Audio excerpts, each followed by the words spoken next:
It was electric. It was electric. I thought it got us off to a good start, where we had 11-point lead going into the first. But as the game went on, I thought, we didn't really handle our excitement, our decision making offensively wasn't good. We took some quick shots, and we played right into their hands as far as their zone and making us make shots, and we didn't really have an inside-outside mentality. And obviously they got back in the game.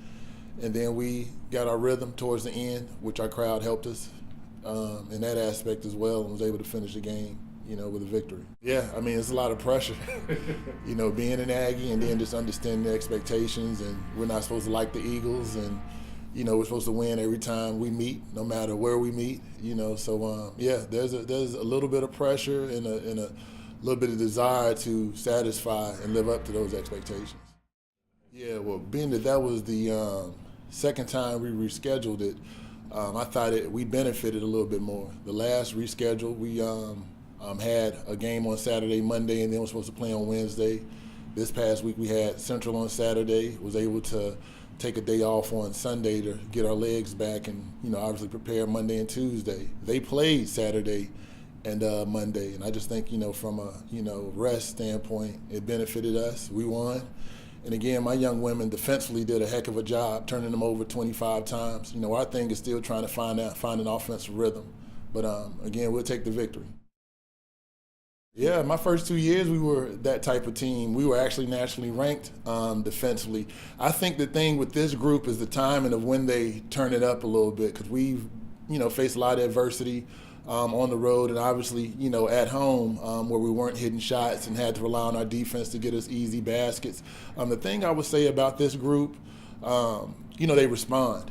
I'm tough on them. I challenge them, and they always try to meet those expectations to the best of their ability. Like when someone says they love their coach and they say that, I actually feel the love, because, it doesn't matter what I say to them, they won't shut down. And I think that's unique for a group. And this is the first group where I've had that type of opportunity and that experience. They listen. They're not perfect, but they listen. Sometimes they listen too hard.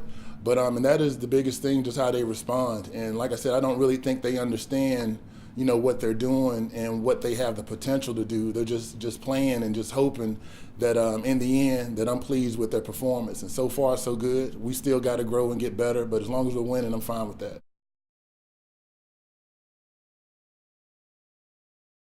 I'm excited. I'm excited for the challenge. It's in our gym. I think that's always the advantage. I think Hampton brings a different dynamic. David Six by far is arguably the best coach in our league, or one of the best coaches in our league, and he's always had his team prepared against us. I've only won one time, and that was in the conference tournament, so never won a regular season game against Hampton. And I accept that challenge to try to do that, and I think this group as well accepts that challenge.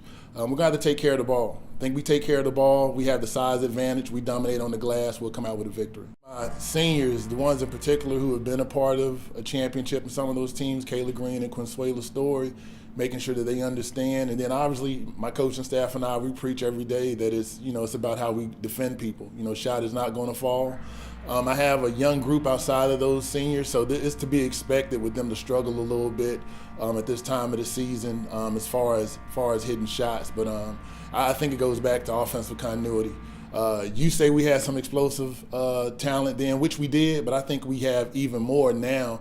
And the problem that they're having is how to mesh with each other. Everybody thinks when they catch the ball is their time to make a play, and we got to share the ball more. We got to get the ball.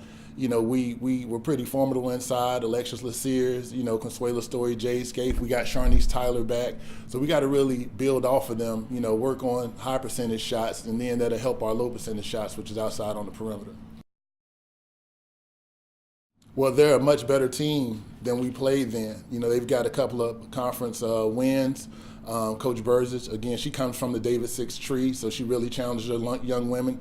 And same scenario, we've got to take care of the ball. We got to take care of the ball, hopefully make some shots. We got to continue to defend the way we defended. I tried to leave no stone unturned. This is by far the hardest I've worked since I've been here, whereas watching film or spending time with our players watching film, getting in the gym with our players. Like right now, Alexis Laceer is expecting me to when I finish this to go and get in the gym with her and help her work on her post moves and her finishes. So I just really challenge myself to be the example. If I'm asking my staff and my players to sacrifice their time, personal time for this program, I got to do the same thing.